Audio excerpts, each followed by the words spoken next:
evening, ladies and gentlemen. First of all, I must thank Mr. Mihir Seth and the whole Bombay Chartered Accountants Society for inviting me here today.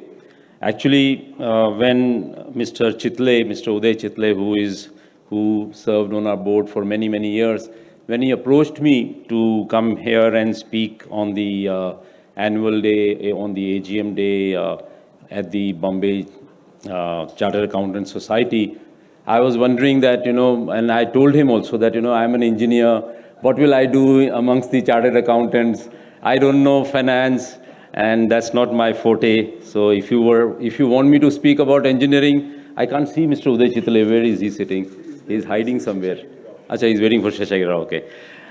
So I said that if you want to ask me about engineering, about machine building, about some steel, some energy, I can talk about it. But what will I talk about finance? He said, no, you know everything and you can do it. So I said, okay. He gave me that confidence. So I said, okay, I'll come and do my best. Then I said that, okay, then let me choose the topic and let it be something which is very dear to my heart, and that is India at 2030. And Mr. Seth was good enough to accept that as a topic, because I believe that India in 2030 is going to be a country which we will be all very proud of. We are proud of it today also. But 2030 will be a very different country, very different part of India. Shesh, please come here.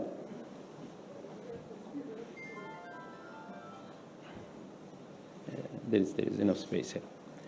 Yeah, Mr. Chitle, right here, sir. Okay. So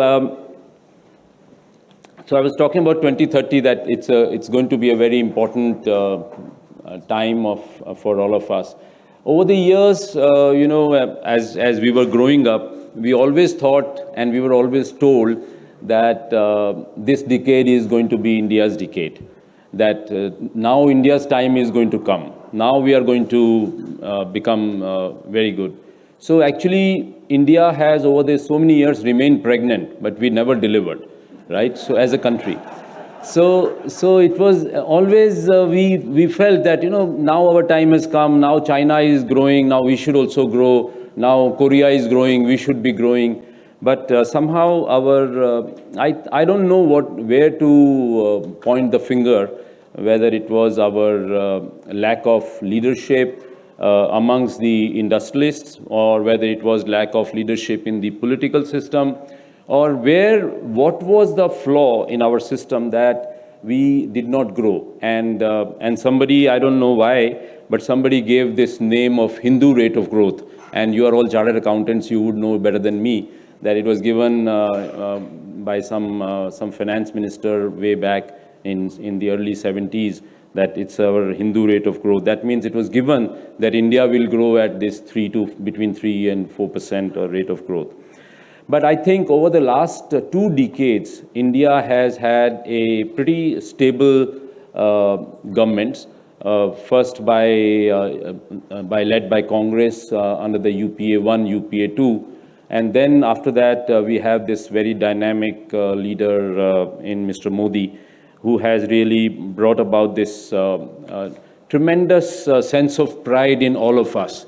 And he's one person who has actually awakened this sleeping giant, or sleeping elephant, as we say. And he's talking about, 75 years of independence, we will do this, and 80 years of independence, we'll do this, and 100 years of independence, this is the Amrit Kal. So he likes to give these, names to an event. And now he has given this huge name as Amrit Kal. Many of us do not understand. My children didn't understand, so I had to explain to them that what does this mean? This means that it is a very auspicious time for the country, and we have to move into a different trajectory as an economy. And what that does is that, actually speaking, as an industrialist, as an entrepreneur, even if I wake up in the morning and I have a positive thought, I wake up with a positive thought, then I will be very excited and I will be going to the office and doing everything positive during the day. And I will be thinking big and doing. But if I wake up with a negative thought that, oh my God, I have to feed 1.4 billion people, there is not enough food, or there may be so many people are poor in the country, and how do we survive? There are so many different religions, different ethnicity, and there are wars, there will be riots on the streets. Then how do you think positively? So what this government is doing under the leadership of Prime Minister Modi is that it's giving only the positive aspect to all of us.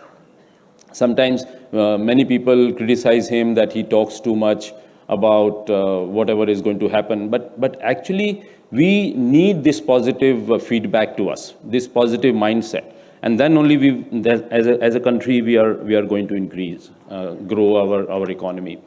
I mean, just imagine a country of 1.4 billion people passing through COVID with so many people in the villages, educated, uneducated, then vaccinating them twice over, and managing it phenomenally well. I mean, of course, there were problems. People were leaving homes or jobs and walking back home. But still, given the situation, I would say it was a remarkable job done. And then if you see today, when the whole world is struggling on inflation, whether the US, where it is 30 times the inflation went up from 0.5% to nearly 7-8%. And in India, we have managed it very well, and we have come back.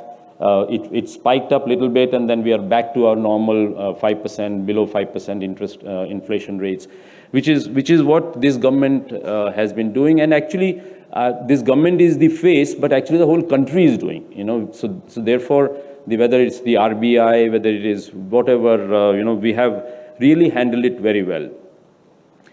Well, friends, India is in a moment, at such a moment today, like what Japan was after the World War. After the Second World War, Japan grew rapidly, 10% for 20 years, GDP growth, and came out of their difficulties, poverty, and they really became a country to, which people wanted to ape, which wanted to follow. Then Korea started immediately. They started to follow Japan, and then they grew. And immediately thereafter, China started to expand and grow. So while this was happening, as I said, that we were also dreaming that one day we will also wake up and will also grow, but it never really happened. But finally, today, when China has, in 2001 or 2000, they were close to $1 trillion as an economy. 22, 23 years later, today they are $18, $19 trillion economy. And by 2030, they would be the largest economy in the world, and very closely followed by US, and then with a distant India will be the number 3 economy. But still, at least we will become, today we are number 5, we will become number 3 and rapidly growing. So that is the kind of potential that I see for India.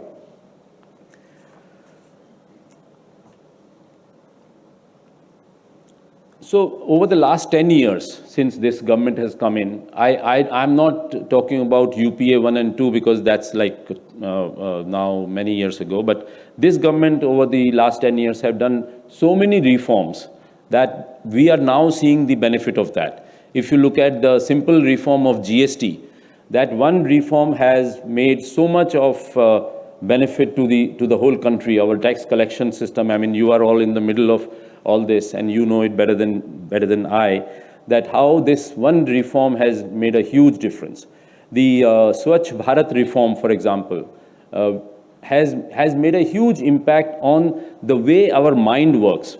Whether it has really affected the cleanliness on the ground or not, that's a different matter.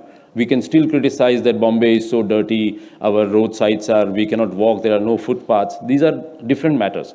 But the mindset, I think the main thing is that how this government has changed our mind. That today we are thinking of cleanliness. So at least most of the people think that people feel shy now to spit on the road, and mostly. So therefore, it is It's the mind that has to change, and that is what is happening, and that is where I feel very, very confident that we are on the right path. The kind of institutional reforms that has happened, the IBC that has been put in. Now, this is again a reform which is going to have a very, very far-reaching implication. People are making now, people worry about defaulting to the institutions, to the banks, to the financial institutions, that if we default, then we will lose the company.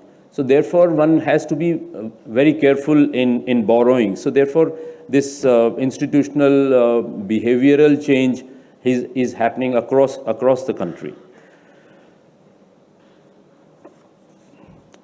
We have so many advantages now in our favor, as we all know that our population, our demography is really benefiting us. There was a time when family planning was a big task with the government, that they wanted to do family planning, and then 1977 incident happened, and after that, I think no government talked about family planning, and there was no coercive family planning program followed. But after that, this population has really helped India. I mean, at one time, we also feel that we are too many people, but today that is becoming our strength, and that is going to take India to a different level. Today, we are the largest population country in the world. Other second item which is helping us in a big way is our digitalization drive. Today, the whole country is moving on a digital path very rapidly, and that is really helping the country grow, and would be very easy to grow. Third area is the manufacturing. Today, with China into difficulties, manufacturing has to become our mainstay. Today, our manufacturing is around 15%, and government's target is to take it to 25%. It looks to be a very difficult target, but because of this friendly shoring, because of China plus one policy, if there is any country which can match the gap created by China, because now most countries are not depending on China, so therefore now everybody is looking towards India. I mean, people say that Vietnam, Mexico, Malaysia, Indonesia could fill in the gap, but my belief is that it can't happen, and I believe very strongly that it would be India that will fill the gap. I mean, within the steel business, if I were to give you the example of what we are doing, today at JSW Steel, we are at 28 million ton capacity, and next year we will be 37 million ton capacity, and in 3 years' time, we will be 50 million tons capacity. So this, and we could have never dreamt that this kind of possibility existed. When I first went to build the steel plant and went to ICICI for the loan, that time we were talking about 1.2 million ton capacity, and Tata Steel was 2 million ton at that time, and this is 1994. So you can imagine that in like less than 30 years, now there are companies which are going to be 50 million tons, 40 million tons in our country, producing steel, not only for India, but for the world market. And we believe so strongly that we are the world beaters. Indian steel industry can become the world's best steel industry for the world market. Another area which is going to play a very big role for India is the energy transition, because the whole format of energy, which is fossil fuel based, whether it is coal or natural gas or whatever, now it's going to be, or oil, which we drive our cars. Now it's all going to be switching to renewable energies. And so this is going to be a big event for India, because India has taken a huge proactive steps, whether it is the policy for renewable energy, whether it is for the EVs, for electric vehicles.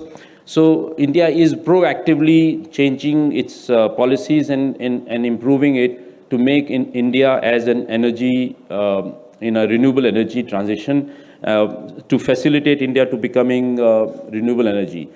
For example, at JSW Steel, we would probably be the first steel company in the world which will be of 50 million ton capacity and operate 100% on renewable power. That is the plan that we are doing. Now, the interesting part is that this renewable power which we will be using will be cheaper than our conventional power that we are today.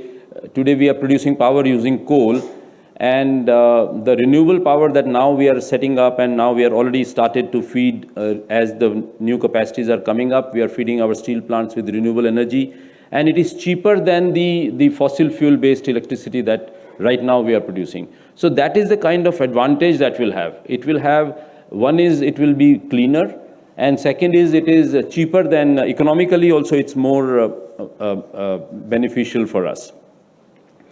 Healthcare is going to be a big area which this country requires, with 1.4 million people, with aging population. Healthcare is going to be a huge thing, which I feel will be the next big thing that will happen. Education, of course, we all know that now online education and all these areas are also becoming big.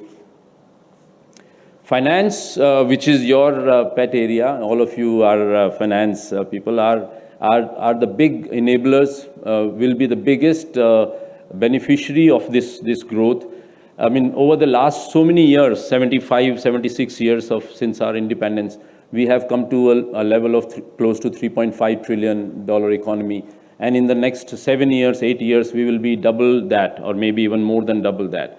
So you can imagine that how much we have to do to implement our financial discipline and financial inclusion. All these things will happen over the next, I mean, has already started happening, but will be really expediting the whole process. All our digital payment, our fintech, banking sector reforms, capital markets and investment opportunities. I mean, these are all things which are not my favorite subject, but these are very important things which are going to happen in the coming years. It is already it is happening, and it will continue to happen. India is also, with Mr. Modi there, our Prime Minister, India is also taking the global leadership. I mean, we saw what happened in the US recently. He's heading G20, India is heading G20. So we are also gaining the global leadership position. So that is very important. Somebody once had told me that, about 1,000 years ago, China was #1 in the trading in the world, and India was very close second. China was something like 30%, and India was 22% of the whole global economy. Today, I think India's share is, I don't know, less than 3% or something like that. But gaining very quickly will probably gallop and go back to this 15-20% of the world economy. That is the rightful place for all of us Indians, and I think we will get there very soon. So finally, in conclusion, friends, I would like to say that India's 2030 is a very positive vision, and by 2047, this Amrit Kal that we are having, close to $30 trillion, as Mr. Seth mentioned in his opening remarks. So therefore, we are all in a very good situation. We are very fortunate that we are seeing this transformation of our country in this fantastic way.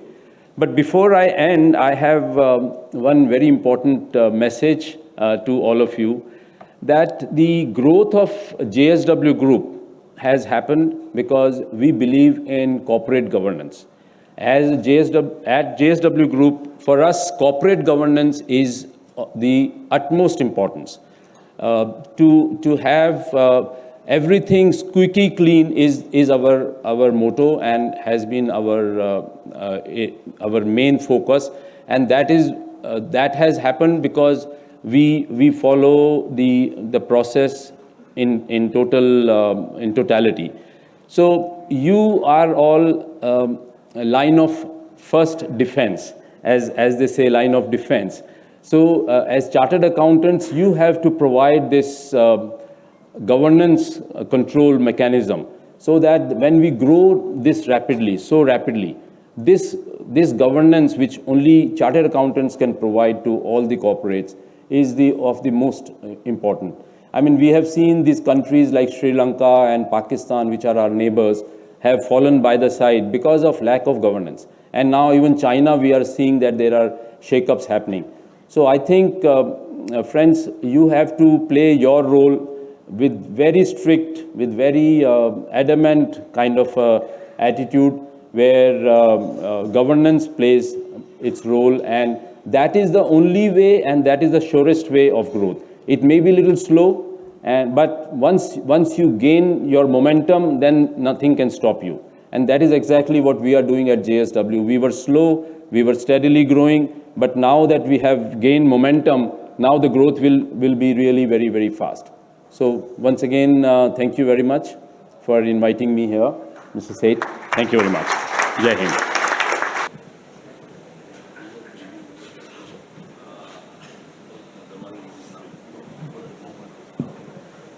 Hello. Sir, we have heard that you are known for doing things differently. And I'm sure that in these 30 years of your journey of Jindal Steel, there would be some moments where you would have taken a decision which is totally against the expectations. Would you like to share some or any of those moments? Very difficult question.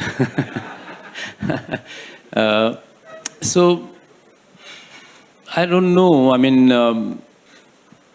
in my journey of now 40 years in business, you take so many decisions. Some are right, some are wrong, but one has to take decision. You cannot put it under the carpet, because neither it is going to grow under the carpet, nor it is going to get over. So it will remain, and then it will bother you. So therefore, every day you get to your workplace, whether in the factory or in the office, you got to take decisions. So one decision which I remember, because that was a turning point, and Shesh is, Mr. Rao is sitting here.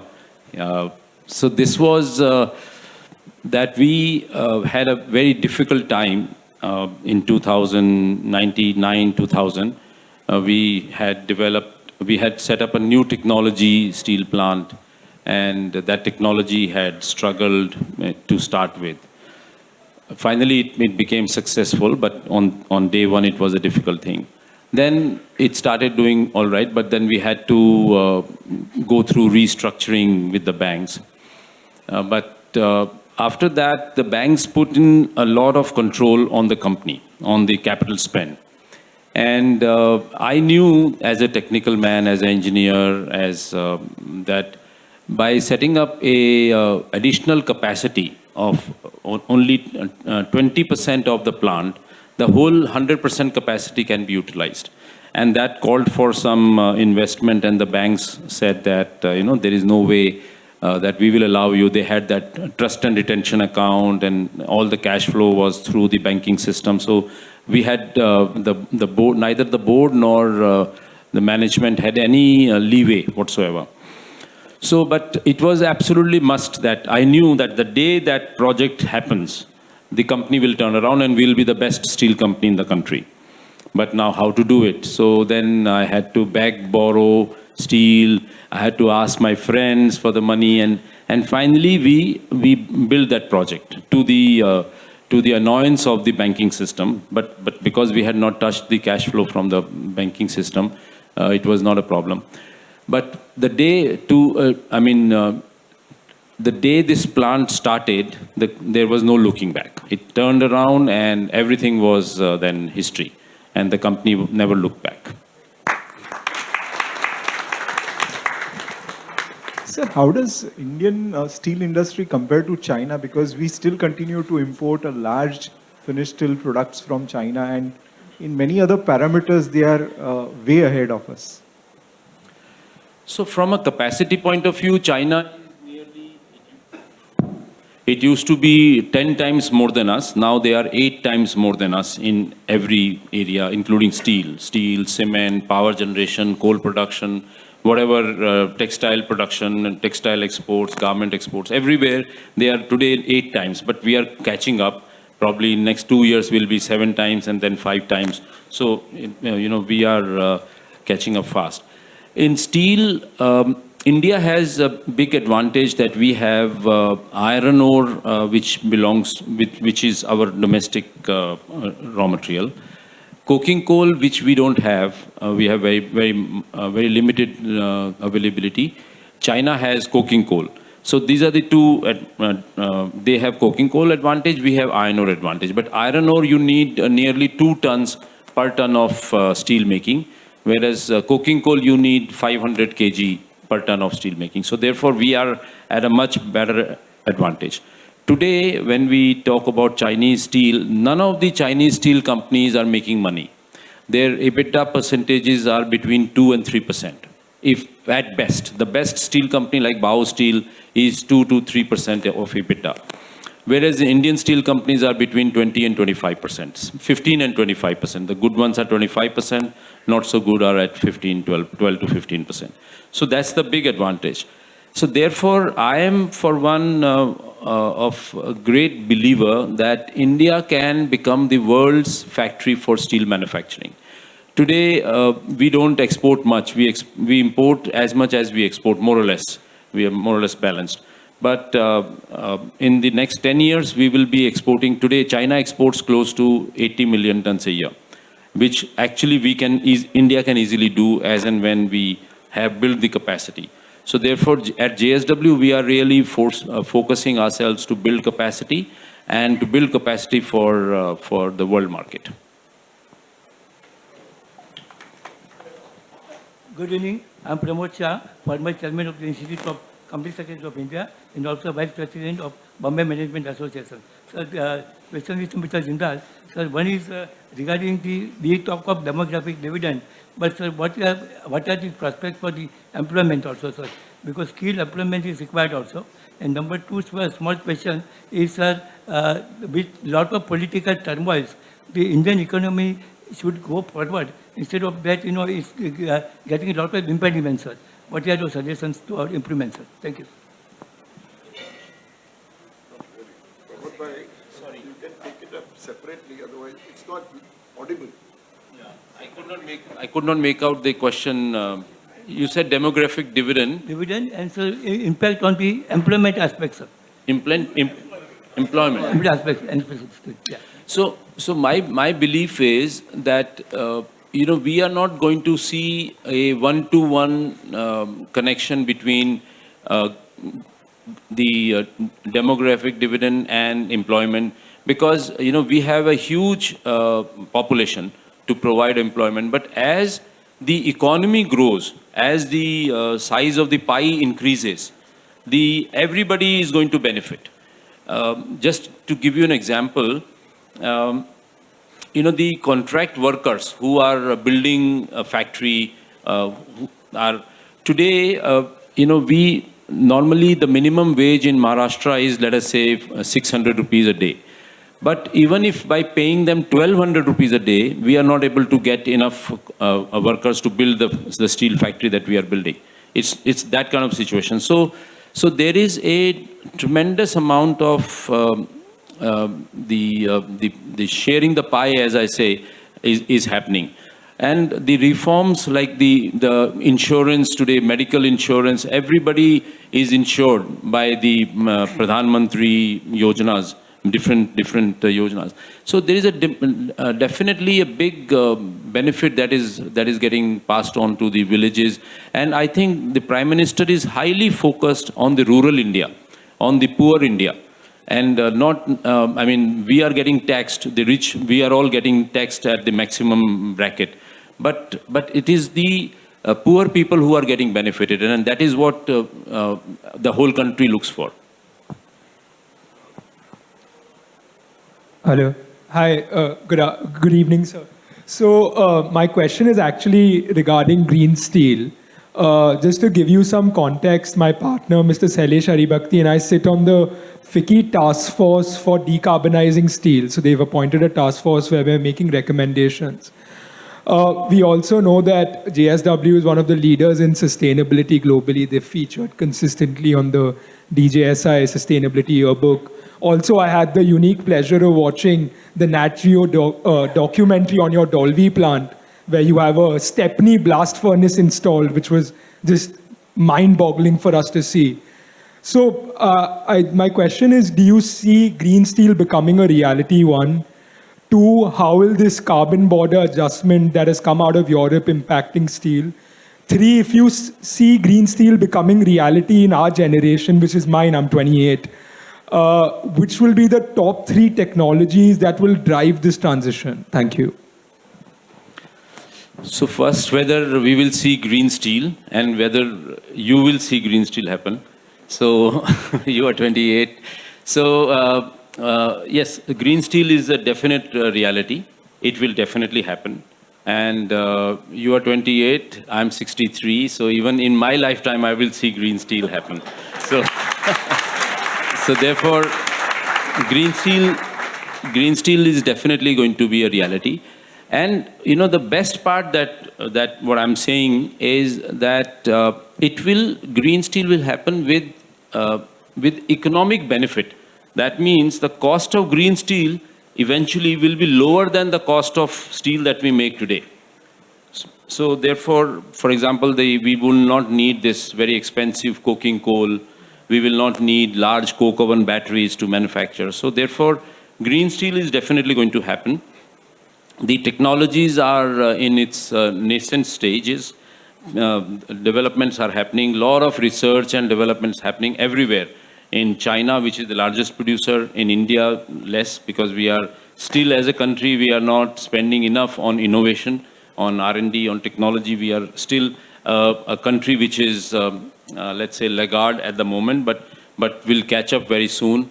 But yes, this is going to happen. And on the carbon adjustment border tax that Europe is implementing, I think there is nothing wrong, except that the European Union is funding the local industry in Europe. They are funding for change in technology. So therefore, the industry in Europe is not suffering the additional investment. Whereas if we have to export from India to Europe, they will put the tax if we are not green. And nobody is funding us to convert the new investment. So that part is being litigated right now. In fact, in World Trade Organization, Government of India is also taken up this matter. So that is one issue which is there, but eventually it's a good mechanism. Even I have suggested this to our government, that we must have this carbon adjustment. If there should be incentive to a company if we reduce the carbon emission, CO2 emission into the atmosphere. But Government of India is still to take a call on that for domestic market. Thank you. Good evening, sir. My only question is that I'm quite understanding that ways there are spiritual scriptures say that what you eat is what you become. What is the real mantra of your fitness? And for us chartered accountants, so that we know that we have to follow the governance and follow the due dates, we need to remain fit and fittest till we are there. Could you please guide us? No, it's a very important question. Thank you very much for asking this. Because a fit body has a fit mind. That is the most important thing. If you spend time on if you can't spend time on yourself, you can't take out time for yourself, then life has no meaning. I mean, making money, producing children, growing them, educating them has no meaning if you cannot enjoy life. So therefore, and you can enjoy life only if you remain fit. So therefore, I spend fair amount of time on fitness, and also I get more energetic. I feel more energy in myself because of that. And also I have to lead this large organization with more than 100,000 people working. There are so many family members. So I have so much responsibility on my shoulders. So my shoulder must be strong to take that board. And the philosophy of whatever you do will come back is absolutely, I believe, 100%. That if I do bad, bad will come to me. Whether it comes to me in 1 year, 2 year, 10 year, 20 year, we don't know.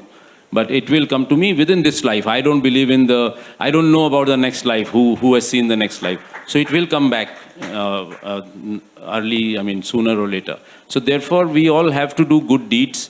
We have to help. We are all in the position of power, whatever power we are. So we must have the attitude, the aptitude of supporting and helping whatever help we can. Not, I don't say help means you give money to a beggar on the street. That's not a help. That's just writing a check. That means you have to spend time, you have to spend your energy to help others. So that's what I believe, and that really goes a long way.